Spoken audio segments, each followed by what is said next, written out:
마트에 치고 평정구에 있구나. 주님 갈보리의 길을 걸을 때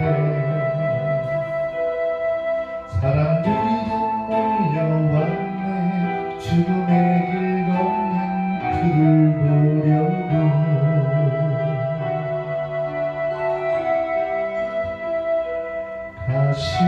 가시면류관을 쓰신 주를 조롱하였네. 채찍 소리에 흥겨워하면서 그들은 소리쳤네. 자칭 메시아를 못 받으라고. 사랑하는 제자마저 모두 떠나버리고 증오와 멸시의 비웃음 속에서 너와 나를 위한 그의 절한 사랑 때문에 주님은 그 길을 걸어가시네. 갈보리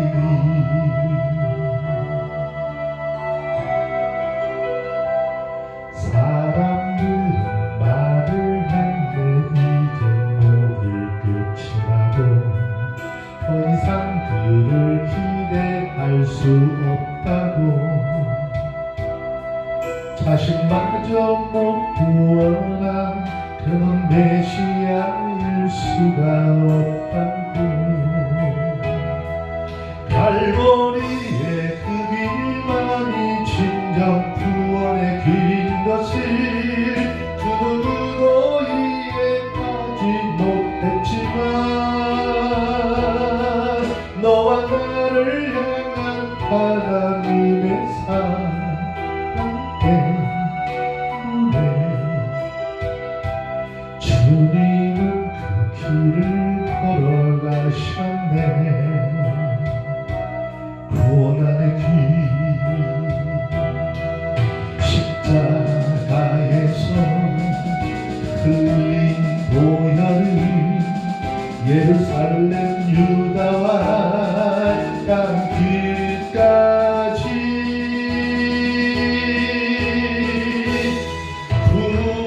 구원의 강물이 되어 온 세상을 덮었네. 세상의 모든 죄를 대속했네. 모두 비웃고 조롱하며 떠났던 그 길을 이젠 너와 내가 가야만 하네. 생명의 길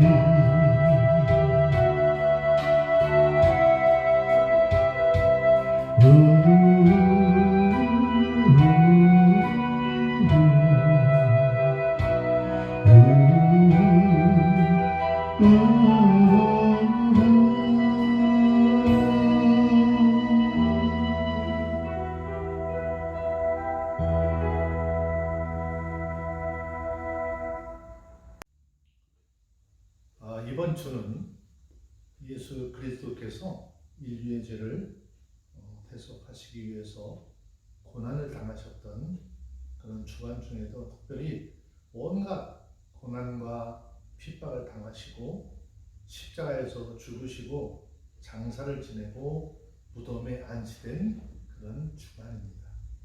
그래서 이 한 주간을 우리는 고난 주간이라고도 하는데요.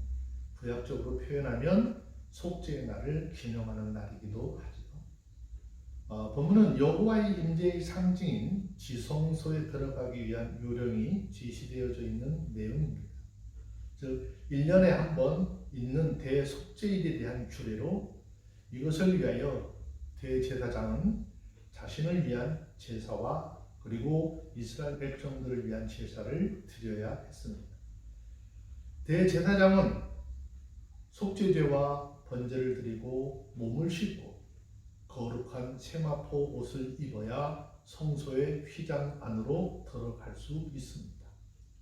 구약 시대에 여호와 하나님이 계신 장소는 지성소와 속죄소입니다. 속죄소는 십계명의 돌판이 들어있는 법궤 위를 말하는 것인데, 어원상 법궤를 덮고 있는 법궤 뚜껑을 말하기도 하지요. 그 이유는 이 말이 덮는다라고 하는 히브리어에서 유래되었기 때문입니다. 즉, 죄를 덮어서 마치 없앤 것처럼 용서해 준다라는 뜻입니다. 따라서 속죄소는 사람의 죄를 덮어주는 장소로서 영어 성경에서는 이것을 자비의 자리라고 표현을 하고 있습니다. 죄인인 인간이 거룩한 하나님을 만날 수 있는 방법은 없는 것이죠. 죄인인 인간이 하나님을 만나고자 할 때는 하나님 편에서 먼저 길을 열어주셔야 하는 것. 하나님은 모세를 통해서 그 길을 알려주셨습니다. 그것이 바로 속죄에 대한 규례이죠. 하나님 앞에 나가는 규례에서 가장 중요한 것은 피 없는 용서는 없다라는 것이죠. 죄인은 피를 흘려야 죄사함을 받는데 사람 대신 짐승이 희생 제물이 되었습니다. 사람의 죄를 짐승이 대속한 것이죠. 하나님이 전 인류에게 베푸신 최대의 은혜가 바로 이것입니다. 대속을 통하여 생명을 다시 주신 것이죠. 이것은 하나님 앞에 나가기 위한 조건인데 대속물로 인한 것이죠.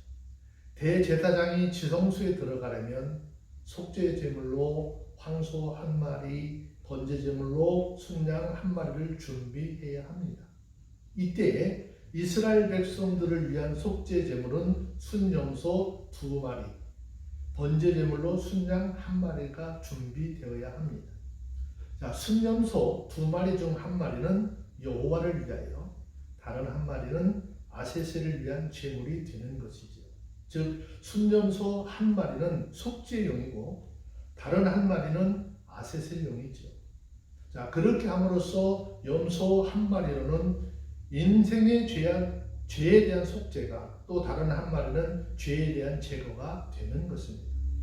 아세세를 떠나보내는 염소라고 하는 뜻으로서 이스라엘 전 회중의 짐을 지우고 사람이 없는 광야로 내보냄으로써 이스라엘 백성들의 모든 죄가 도말되는 것을 상징합니다. 이것은 후에 골고다로 향하는 예수 그리스도의 십자가와 구속 사역을 예표적으로 구약마당에서 보여주고 있는 것이지요.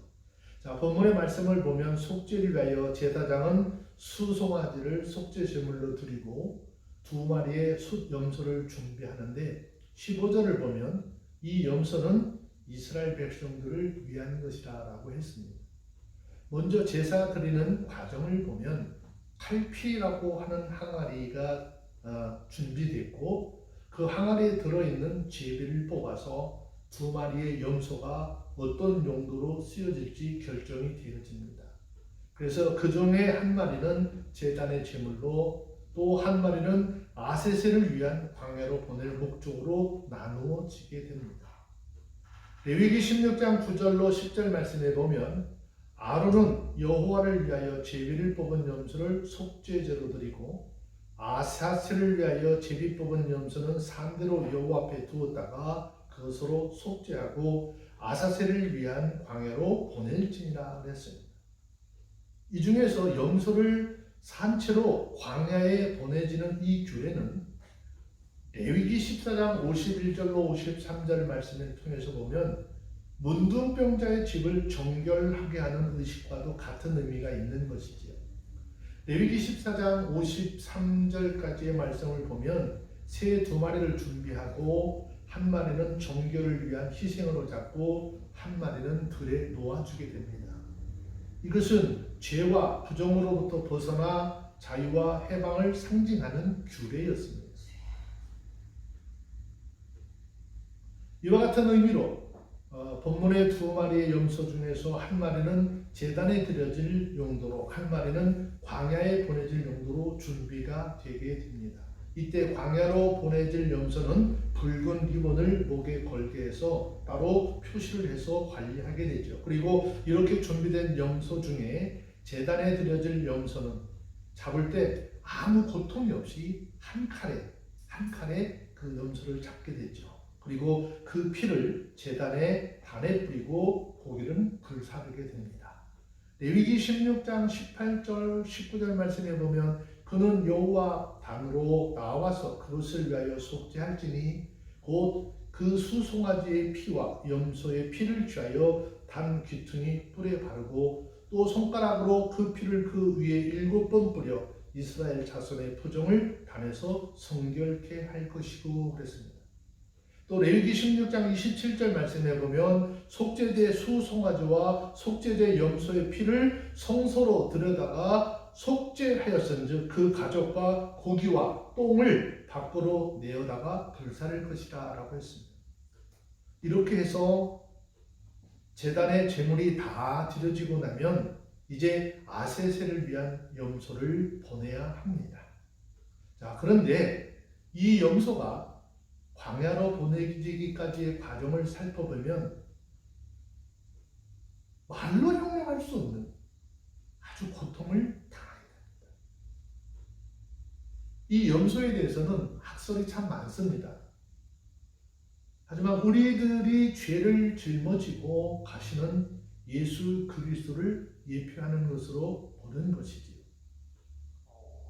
자, 이 아세세를 위한 염소는 누명을 쓰고 가는 염소입니다. 여기서 말하는 누명이라고 하는 말은 사실과는 달리 좀 억울하게 뒤집어 씌우는 불명예다 뭐 그런 뜻을 담고 있죠. 지금 제사장은 순진하고 죄 없는 염소를 끌어다가 그 머리에 손을 얹고 방탕함과 타락으로 살아가던 인생들의 이름을 부르면서 사람이 지은 죄를 그 염소가 짊어졌다라고 선언을 하게 되는 것이죠. 레위기 16장 20절 21절 말씀에 보면 그 지성소와 회막과 단을 위하여 속죄하기를 마친 후에 산 염소를 들이되 아론은 두 손으로 산 염소의 머리에 안수하여 이스라엘 자손의 모든 불의와 그 범한 모든 죄를 고하고 그 죄를 염소의 머리에 두어 미리 정한 사람에게 맡겨 광야로 보낼지니라 했습니다. 이때 아세셀 염소는 변명 한마디 못하고 억울하게 노명을 쓰고 인간들이 지은 더러운 죄를 대신 짊어지게 되는 것이죠. 이것은 마치 예수님 죄를 알지도 못하시고 죄를 짓지도 않으신 분이지만 예수님은 말없이 하나님의 뜻을 이루기 위해 인류의 모든 죄를 대신 짊어지셨던 것과 같은 것입니다. 성경을 살펴보면 아무 잘못이 없는 예수님께서도 제사장들의 시문을 받을 때 잠잠하셨다라고 했죠. 이것은 이미 구약마당에서 보여준 말씀인데 이사야서 53장 7절 말씀에 보면 그는 곤욕을 당하여 괴로울 때도 그 입을 열지 아니하였으며 마치 도수장으로 끌려가는 어린 양과 털 깎는 자 앞에서 잠잠한 양같이 그 입을 열지 아니하였도다 라고 했습니다. 이처럼 예수님께서는 무죄한 분이지만 우리 모두를 위해서 아세셀 염소가 되셔 골고다 언덕의 형장으로 홀로 십자가를 지고 올라가셨습니다. 성경은 이사야서 53장 5절 보면 그가 찔림은 우리의 허물을 인하며 그가 상함은 우리의 죄악을 인하니라 그랬습니다. 자, 이제 광야로 끌려 나가게 되는 이 아세셀 염소는 어두운 밤이 되어서 사람의 손에 이끌려서 광야로 나가게 됩니다. 그런데 저녁이 되기까지 이 염소는 이스라엘 진영의 안에서 사람에 이끌려서 마치 조리를 당하듯이 끌려다니게 되죠. 그때 많은 사람들이 와서 이 염소에게 이렇게 이야기합니다. 이 더러운 염소야, 내 죄를 다 가지고 가라. 이 더러운 염소야, 나의 모든 죄악을 네가 치고 가라. 자신들이 지은 모든 죄를 이 염소에게 전가를 하게 되는 것이지. 말로만 하는 것이 아닙니다. 염소에게 침을 뱉고 손으로 치고 발로 차고 온갖 포악을 다 행하게 됩니다. 이것은 장차 예수님께서 이 땅에 오셔서 당하실 예표인데, 이 예표는 신약에 와서 그대로 이루어졌습니다. 마가복음 14장 65절 말씀에 보면, 혹은 그에게 침을 뱉으며 그의 얼굴을 가리우고 주먹으로 치며 가로되 선지자 노릇을 하라 하고 하석들은 손바닥으로 치더라 그랬습니다. 여러분, 아세셀 염소의 고난은 바로 예수님이 받으실 고난에 대한 예표인데, 이것은 죄 없으신 예수님께서 수많은 채찍을 맞는 모습인 것입니다. 이사야서 53장 2절 3절 말씀해 보십시오. 그는 주 앞에서 자라나기를 연한 순 같고 마른 땅에서 나온 줄기 같아서 폼 모양도 없고 풍채도 없은즉 우리의 보기에 흠모할 만한 아름다운 것이 없도다. 그는 멸시를 받아 사람에게 실어버린 바 되었으며 간고를 많이 겪었으며 질고를 아는 자라 마치 사람들에게 얼굴을 가리우고 보지 않음을 받는 자 같아서 멸시를 당하였고 우리도 그를 귀하게 여기지 아니하였다라고 했습니다. 이처럼 우리 예수님도 성문 밖 골고다를 오르시면서 잔악하고 포악한 로마 병병들의 채찍에 수없이 맞으시면서 그 채찍의 고통이 얼마나 고통스러웠던지, 쓰러지고 또 쓰러지고 수없이 쓰러지시고 또 일어나 가시다가 힘에 겨워 넘어지실 때, 그때마다 그 길을 재촉하는 로마 병정들의 채찍에 맞아 피를 흘리며 그 길을 가셨습니다. 하나님은 왜 예수님에게 우리를 대신하여 십자가를 지게 하셨을까? 성경 고린도서 5장 21절 말씀에서 하나님이 죄를 알지도 못하신 자로 우리를 대신하여 죄를 삼으신 것은 우리로 하여금 저희 안에서 하나님의 의가 되게 하려 하심이라 했습니다. 하나님께서는 죄를 알지도 못하는 예수 그리스도를 우리가 지은 죄를 대신하여 죄를 삼으셨습니다. 예수 그리스도께서 십자가 위에서 우리의 죄를 짊어지셨고 우리가 받아야 할 율법의 저주를 대신 받으셨습니다. 그래서 성경은 갈라디아서 3장 13절에서 그리스도께서 우리를 위하여 저주를 받으신 바 되사 율법의 저주에서 우리를 속량하셨다라고 했습니다. 이 땅의 모든 그리스도인들, 주님의 속죄의 죽음 때문에 이제 그리스도 안에서 하나님의 의를 얻게 되었습니다. 이것이 대속의 원리이고 구원의 이치인 것입니다. 하나님의 화목은 이 대속의 원리에 근거하고 있는 것이지. 죄인들은 구주 예수 그리스도를 믿어 죄 씻음과 의롭다 하심을 얻었으므로 하나님과 화목하게 된 것입니다. 우리는 이 대속의 복음을, 이 화목의 소식을 세상 끝까지, 그리고 세상 끝날까지 힘써 전파해야 하는 것이지. 여러분, 지금 우리가 예수 그리스도를 통하여 제3의 은혜를 받고 하나님의 의를 가지고 살고 있다면 우리가 과연 하나님의 의로 세상을 살고 있느냐라는 것입니다.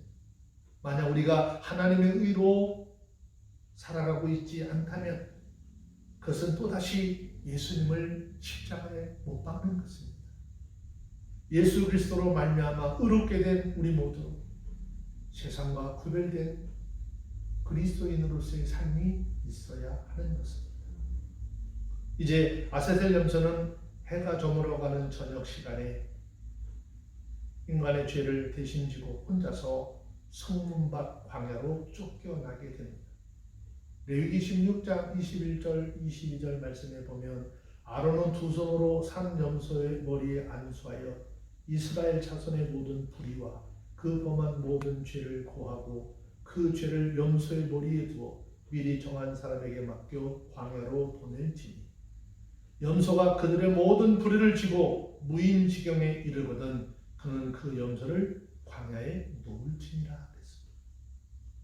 저녁이 되기까지 이스라엘 백성들이 사는 진영에 끌려다니면서 숱한 내를 맞고 피를 흘리고 그 괴로움에 몸을 이끌고 이제 울면서 광야로 쫓겨나게 되는 것이죠.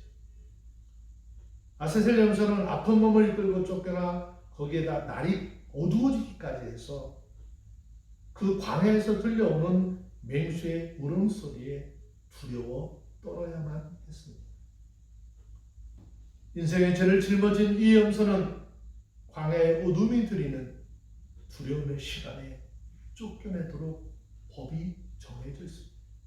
모든 사람이나 짐승들의 밤은 두려움을 피하여 안식처로 제각기 바쁘게 들어가는 그 시간에 이 염소는 혼자 두려움의 어둠 속으로 쫓겨가야 하는 것입니다. 그렇게 광야에 버려진 염소는 급기야 무서운 맹수 소리가 들리고 갈대 우거진 차가운 들에서 혼자 외롭게 어둠 속을 헤매다가 마침내 들의 맹수들에게 뜯겨 죽고 맙니다. 맹수들에 의해서 살점이 찢겨질 때마다 가냘픈 소리만 칠 뿐 아무런 반항조차 할 수 없는 아세셀 염소이지. 이처럼 우리 예수님도 십자가에 달리실 때 예수님을 따랐던 수많은 제자들마다 모두 십자가 곁을 떠나버리고 황량한 골고다 언덕에서 홀로 외롭게 어둠 속에서 죽음을 맞이하셨는데 성경은 이때의 상황을 기록을 했습니다. 마태복음 27장 45절 46절의 말씀에 보면 제6시로부터 온 땅에 어둠이 와요 제9시까지 계속하더라. 제9시쯤에 예수께서 크게 소리를 질러 가라사대 엘리 엘리 라마 사막다니 하시니 이는 곧 나의 하나님 나의 하나님 어찌하여 나를 버리시나이까 하는 뜻이라 라고 했습니다. 이처럼 예수님께서 십자가에서 돌아가실 때 3시간 동안 온 땅에 어둠이 임했다라고 성경은 기록하고 있습니다. 성경은 히브리서 9장 22절 말씀에 보면 피 흘림이 없이는 죄사함이 없다라고 했습니다. 또 레위기 17장 11절 말씀에 보면 육체의 생명은 피에 있으므라 내가 이 피를 너희에게 주어 단에 뿌려 너희의 생명을 위하여 속하게 하였나니 생명이 피에 있으므로 피가 죄를 속하느니라 라고 했습니다. 그러므로 예수님께서 죄인들을 위해 피 흘려주심으로 저와 여러분들의 죄가 사해졌고 그 은혜로 인하여 예수 그리스도부터 우리에게 주신 새 생명을 얻게 되었습니다. 나를 위해 죽음의 언덕 위에서 몸버려 피를 흘리시고 나에게 생명을 주신 예수님의 사랑 오늘도 믿음 안에 있는 저와 여러분들 가운데 있는 것입니다. 성경은 요한복음 8장 36절에서 그러므로 아들이 너희를 자유케 하면 너희가 참으로 자유케 하리라 했습니다. 이 세상은 거저 없습니다. 이 세상은 공짜 없습니다. 예수님의 고난과 부활의 영광이 있었기에 우리의 구원의 축복이 있는 것입니다. 예수님의 고난도 하나님이 우리를 죄에서 자유하도록 하기 위해서 지불하신 아주 위대한, 아주 귀한 대가입니다. 우리 모두 예수를 본받아 자기 희생을 통해 세상을 밝히는 빛들이 되어 주시기를 주의 이름으로 축원합니다. 우리 모두 이 예수님의 크신 은혜를 잊지 않고 이 시대 우리에게 주신 예수님이 주신 십자가 지시고 묵묵히 주님의 길을 따르기로 다짐하는 우리 모두가 되어 주시기를 주의 이름으로 축원합니다. 기도하겠습니다. 하나님,